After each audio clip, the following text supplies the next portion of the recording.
Oi pessoal, tudo bem? Meu nome é Ana Toledo, eu sou sócia do escritório Dosso Toledo Advogados e hoje nós trazemos mais um episódio do Dosso Toledo Trajetórias. Eu trago para vocês Murilo Aires, que é nosso parceiro de trabalho, advogado, membro da equipe aqui do escritório. Bem-vindo, Murilo, para contar da sua trajetória, né? Tudo que você já tem feito e muito mais coisa que você vai fazer.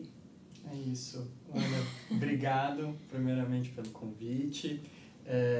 Dizer que eu admiro muito essa iniciativa sua do Dosso Toledo Trajetórias. Acho que é muito interessante. Tenho acompanhado todas as entrevistas e acho que tem sido muito engrandecedor com todas as pessoas que você tem trazido e eu espero poder contribuir um pouco nessa sequência. Com certeza, o Murilo trabalha conosco há muitos anos e ele é parte da nossa trajetória fundamental, né, Murilo? Obrigado. Tamo juntos, sempre, todo dia. É isso. Murilo, conta pra gente como é que você escolheu a carreira de Direito, como é que foi essa escolha, se você sabe desde pequenininho que queria ser advogado ou não.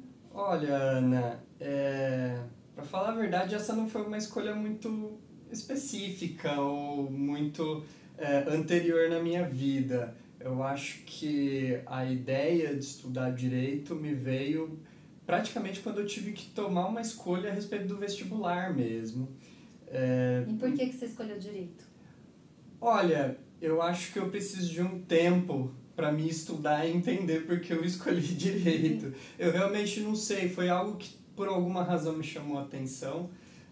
Eu cheguei a ter iniciativas em caminhos diversos. Se não me engano, quando eu prestei o Enem, eu cheguei até a prestar para engenharia de produção. Era relativamente bom em matemática. Então acho que foi um caminho que eu tinha que escolher. E deu certo, né? Desde então eu não me arrependi dessa escolha que eu tomei e em todos esses anos venho perseguindo esse caminho. Então, assim, não é uma escolha emocionante, na minha família também nunca tive ninguém que trabalhasse na área ou que estivesse formado na área. Então, assim, eu não tinha um caminho, um espelho a respeito disso. Sempre é uma profissão popular, né? Uma profissão que é muito admirada e que tem toda uma figura envolvida. Mas foi uma escolha um tanto quanto aleatória e que, por fim, fazendo, eu acabei gostando, né? Que bom, né? Que bom. Porque você tinha, então, facilidade com exatas também. Tinha. Sempre tive, acho que por vezes até mais. A lógica matemática, por exemplo, talvez para mim fosse muito mais simples do que estudar história, em que as coisas acontecem muitas vezes sem razão, né? Elas são consequências de atos e iniciativas que vão... E podem ser contadas de várias formas. Exatamente. Né? E, inclusive, até começando o curso de Direito, isso foi uma dificuldade para mim. Estudar ciência política, estudar sociologia... acho que são as matérias humanas, né? Quando a gente vai estudar no ensino fundamental, no ensino médio, pelo menos na época, né, em que eu estava na escola, elas eram um tanto quanto quadradas até na forma de ensino, na forma de metodologia. Então, para mim foi até um pouco difícil modificar isso, de pensar que as coisas... Geral do Estado, exato. do direito. Exato, e de pensar que, assim, principalmente nas ciências humanas, as coisas não são tão lógicas, né? Às vezes elas acontecem porque acontecem, né? E depois a gente vai estudar para tentar dar um significado para aquilo tudo. Então, isso é o que me surpreendeu, mas me surpreendeu pelo lado positivo. A partir daí eu me encantei por esse tipo de estudo. E, enfim, né, prosseguir aí um caminho. Já, às vezes as pessoas têm, eu imagino, né, decepção de ter esse caminho, ter essa ideia durante a vida toda e a hora que vai fazer não gosta. Né? Comigo foi meio contrário, foi uma escolha aleatória e que deu certo. Acho que eu tive a sorte. Exato. E você fala pra gente de onde você se formou, que ano você se formou? Eu me formei na Unesp, né, no campus de Franca. Universidade Estadual, né, Paulista, Júlio de Mesquita Filho. Me formei no ano de 2016, né, terminei o meu curso de Direito no meu 5º ano e Acho que desde a própria graduação trabalhava em escritório de advocacia, cheguei a trabalhar no Tribunal de Justiça também enquanto estagiário, mas desde o meu 5º ano estou dentro do escritório, assim, né, trabalhando dentro do como escritório, advogado. como advogado. Isso também, essa tendência para a advocacia, como é que foi se traçando para você? Foi também muito em termos de tentativa e erro mesmo. Eu tive a experiência de trabalhar no Tribunal de Justiça e tive a experiência de trabalhar em escritório. E acho que, assim, principalmente essa experiência no Tribunal de Justiça, que é um trabalho interessante, muito importante, né? Tem uma função muito relevante. Mas eu lembro que eu sempre tinha essa impressão de que, às vezes, eu trabalhava no gabinete, né, com uma juíza, e a gente tomava as decisões, né, fazia as sentenças e tudo mais. E eu sempre me lembrava, assim, que a gente cuidava de 5 casos e viam mais 5. E a gente cuidava de 5 casos e viam mais 5. Então, assim, é um trabalho contínuo e particularizado, né? Aqui, hoje, no nosso escritório, a gente tem uma atuação bastante especializada, mas a gente trabalha construindo, né, a solução para os problemas. Lá no tribunal a gente julga. Então, eu tive bastante essa visão do trabalho no serviço público de uma forma um pouco mais repetitiva, né, em que as demandas vão alcançando você e você tem que resolver elas e que elas vêm e aquilo é um pouco... Exato. Exatamente. Então eu senti vários assuntos, né? Vários assuntos também, não é? Exatamente, exatamente. Então a advocacia, ela me trouxe, vamos dizer, ela nunca me deixou entediado, né? Então são sempre novos desafios, novas questões, novos problemas, novos clientes. Então, resolução de problemas mesmo. Resolução de problemas. A gente tem um contato grande com a realidade, né? Então a gente... muitas vezes nós somos os primeiros a receber aquela história, né, e tentar compreender aquilo e tentar transportar aquilo de uma forma jurídica. Então a gente tem um contato muito próximo com a realidade. O que em outros cargos não necessariamente você tem, né? A situação vem pronta, eu tenho uma situação jurídica e tenho que resolver. Então esse ponto da advocacia, além da possibilidade de você trabalhar também com casos consultivos, com outras formas, né, de você ter um atendimento, toda essa amplitude foi algo que me satisfez por muito tempo e até hoje. Então, assim, eu até tendo essa experiência durante a faculdade, eu nunca pensei em prestar um concurso público, por exemplo. Isso nunca passou pela minha cabeça, assim. Talvez uma vez ou outra, né, durante a faculdade, a gente acaba... Essa é sempre uma opção para quem se forma em direito, né, uma coisa até padrão. Mas acho que para mim as coisas foram tão acontecendo que o caminho foi só para frente. Eu nunca pensei em me desviar dele. Que legal. Aí você fez também projetos de iniciação científica, Murilo, durante a graduação? Fiz. Ou fez? Como é que foi? Eu fiz durante a graduação. E essa é uma circunstância interessante, porque hoje estou fazendo doutorado, né? Mas quando eu ingressei na universidade pública, eu não tinha ideia do que era a vida acadêmica. E eu fui descobrindo enquanto estava na faculdade, né? Então, assim, eu tenho projetos de iniciação científica, publiquei artigos, tinha um orientador muito bom, inclusive, mas eu comecei praticamente a me dedicar a isso muito no meu 4º ano da faculdade. Então, foi algo bastante intenso, assim, eu fui de cabeça, assim, na vida acadêmica e também por uma questão um pouco aleatória. Não conhecia muito bem o que era, por curiosidade...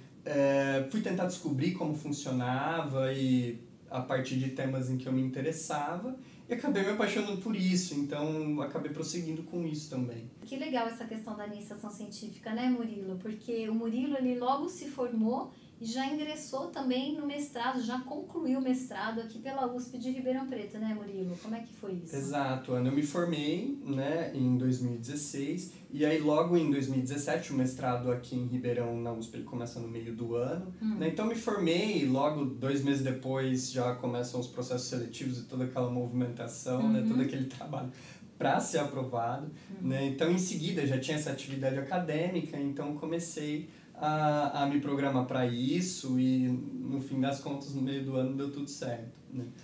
E aí você entrou aqui em 2018, né? No escritório. No escritório, então você estava já formado, fazendo o mestrado, né? E começou aqui conosco, tudo ao mesmo tempo agora, né? Exatamente. Já concluiu o mestrado. E já ingressou no doutorado, ele está fazendo doutorado na USP de São Paulo, em Direito também, né? Qual que é o seu projeto, a sua linha de pesquisa? A minha linha de pesquisa, né, a sub-área em que eu faço o doutorado é a área de Direito Comercial, né? Que é basicamente o contato que a gente tem aqui no escritório. Que a gente atua. Exatamente. Então, essa é a vantagem, inclusive, de se fazer um doutorado em São Paulo, né? Você tem aquela especificação, aquelas especialidades em que você consegue trabalhar com assuntos muito específicos, né? Isso é muito interessante na universidade lá. Então, tem essa oportunidade, né, de trabalhar nessa sub-área.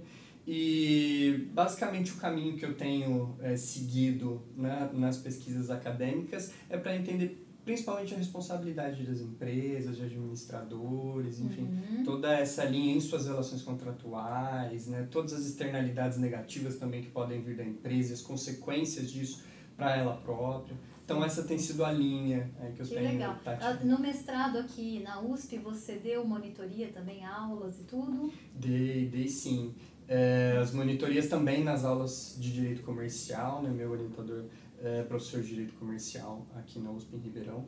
Então, as monitorias e o tema da pesquisa também sempre dentro dessa área. E agora você passa parte da semana em São Paulo porque você também dá monitoria lá, né? Isso, e tem atividades acadêmicas lá na São Francisco. Exatamente. Né? São atividades, né? Agora eu estou bem no começo do doutorado, então são atividades nos cumprimentos das disciplinas, né? Que ali são grandes oportunidades de você colher informação, não só para um aprendizado pessoal, né? E convivência, conhecimento e principalmente para você colher tudo aquilo que você vai colocar na sua tese, né? Então, é uma oportunidade de você sugar tudo aquilo que é oferecido, né? E ter debates críticos e conseguir com aquilo dar um encaminhamento para a própria tese. E tem as monitorias, que é um contato próximo com a graduação, que isso é uma coisa bastante interessante.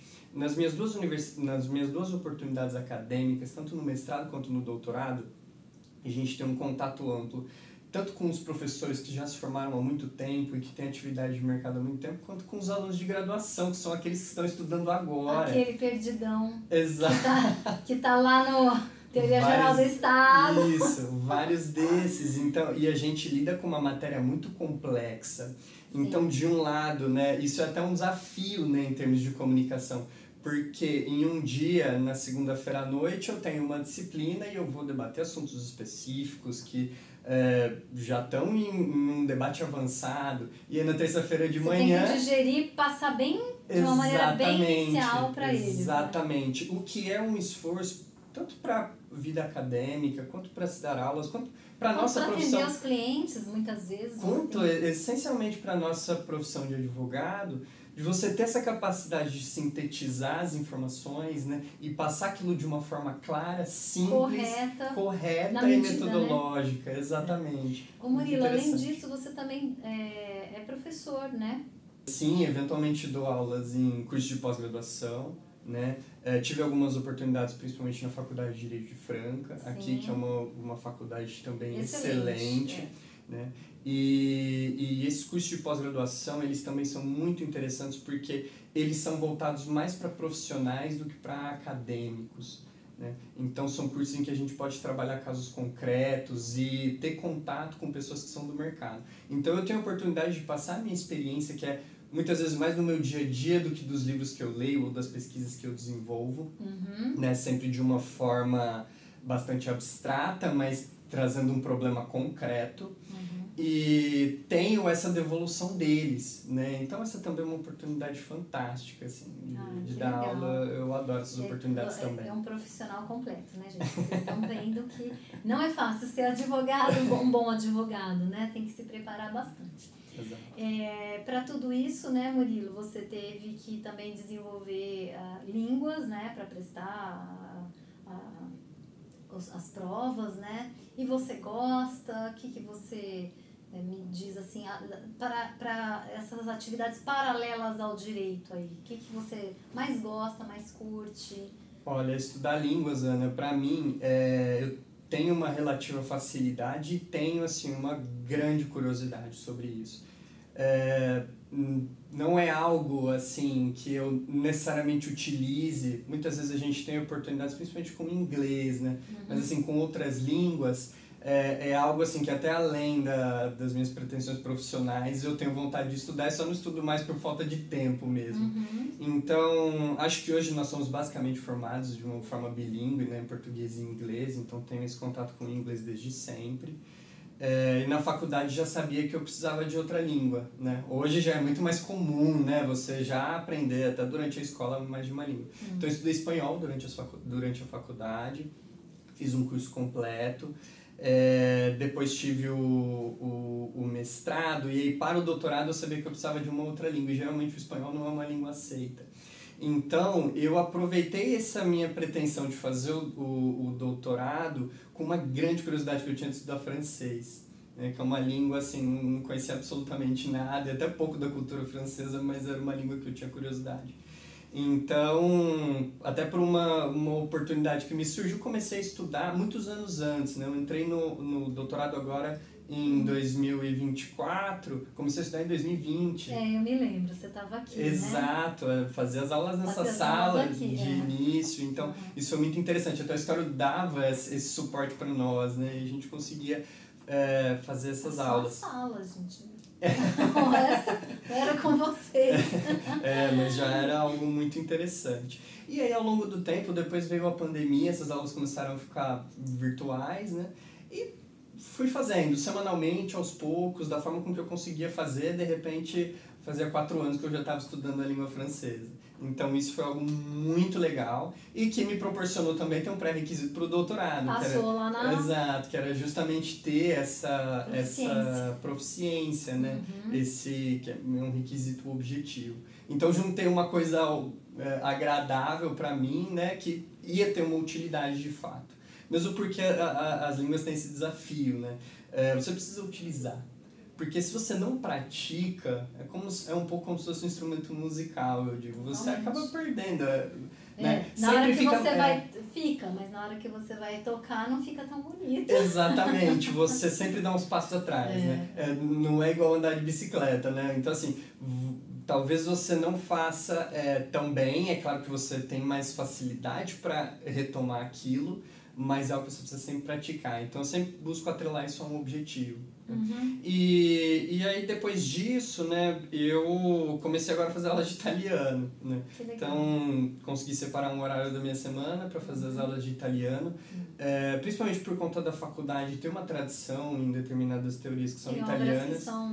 Tem exigência, né, de eu compreender isso e ler textos dessa forma, tem várias outras utilidades também, né? Então agora eu tô perseguindo esse caminho aí. Você vê, né, Murilo? Você vem me contando tudo isso, né? Porque hoje tem essas discussões também meio teóricas de que tem a inteligência artificial e que tem o Google Tradutor e que você não precisa e tal. E, gente, isso não é verdade.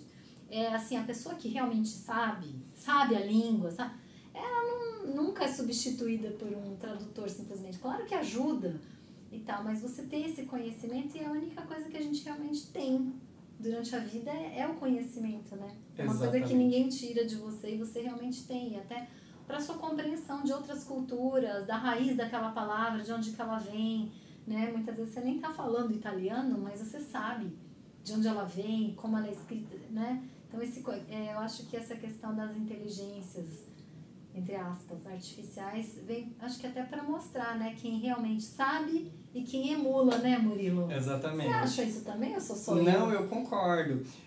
Assim, esses novos instrumentos, na verdade, eles até facilitam com que a gente aprenda, né? Eles podem ser utilizados de várias formas para a gente aprender. É claro que, né, tudo precisa ter uma fonte, né, uma fonte confiável, né? Exatamente. Às vezes você joga lá para ter uma situação em que não sei, você vai viajar de férias para o estrangeiro, né? Poxa, tem uma questão cultural envolvida, né? Não é só uma tradução, às vezes uma tradução que você utiliza vai ser até ali, grosseira. pode ser até grosseira, né? É. Então, o interessante da língua é que ela te dá uma oportunidade cultural, né? Não é só uma questão de tradução, é uma questão de entender a cultura daquele lugar. Sim. E a língua muda, né, a todo momento. Então, eu acho que esses instrumentos tecnológicos, eles, principalmente a inteligência artificial, eles podem ajudar muito, principalmente no processo de aprendizado e às vezes na construção de documentos que são padrão. Mas você ter esse conhecimento, ele é muito mais complexo do que a tradução. E muitas vezes nós temos a necessidade de se comunicar em situações concretas, né? E você não vai ter a oportunidade de pegar o seu celular, falar ali pro seu aplicativo e ele traduzir para você. Então tem uma questão de comunicação, né? E essa questão de você entrar na cultura e conseguir se comunicar dentro dela, não só pela língua, mas muitas vezes pelos trejeitos ou pelas expressões, as etiquetas. Eu acho isso muito interessante. E te dá uma oportunidade, às vezes, de transferir uma coisa de uma língua para outra, às vezes em uma questão de respeito, às vezes em uma palavra que você utiliza, às vezes na construção de uma frase. Isso é muito interessante. E dá trabalho. Dá bastante trabalho. Então, assim, o meu segredo foi sempre lidar com isso aos poucos e saber que é algo a longo prazo. Ser obstinado. Assim, ó, uma vez por semana e sempre, né? E sempre. Às vezes mais, às vezes menos, né? Mas sempre... Às vezes até estuda na aula, né? Não deu tempo de estudar antes, tem que estudar ali na aula e pronto. Exato. Mas então, tá estudando. Inclusive, o meu professor tem que ter uma grande paciência comigo. Acho que já faz umas semanas que eu digo pra ele, ele fala, você tá aprendendo com facilidade. Eu digo, mas eu preciso estudar, você precisa ter um pouco de paciência comigo, às vezes a gente vai voltar, porque não é sempre que dá, né? É difícil ter uma dedicação permanente, constante. Murilo, além de línguas, direito, assim, o que você gosta de fazer? Olha, Ana,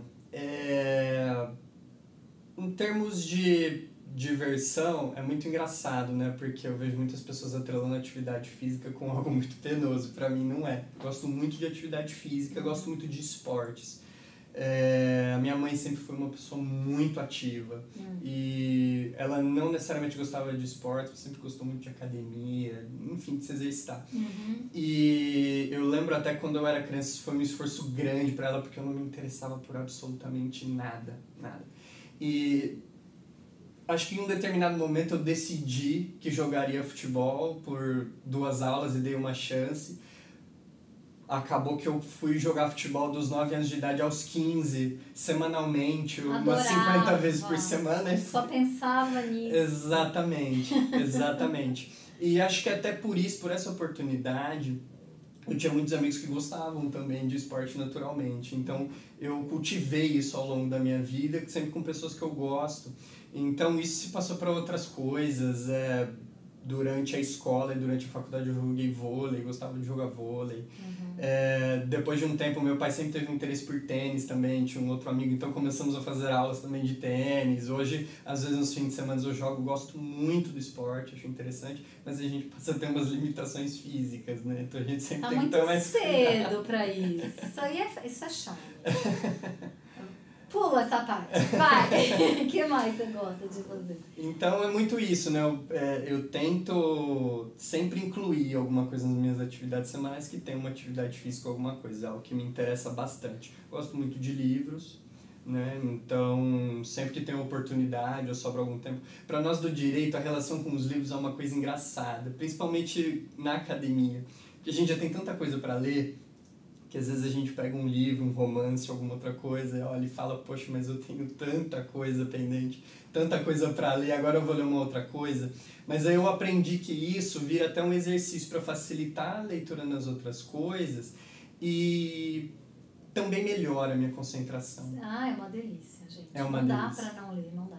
Exatamente. Não dá, o mundo pode estar caindo, que dá para ler alguma coisa. Exato, é uma necessidade. Exato. E hoje o acesso é tão fácil, né? Então esse é um outro ponto de interesse. Gosto muito de música também.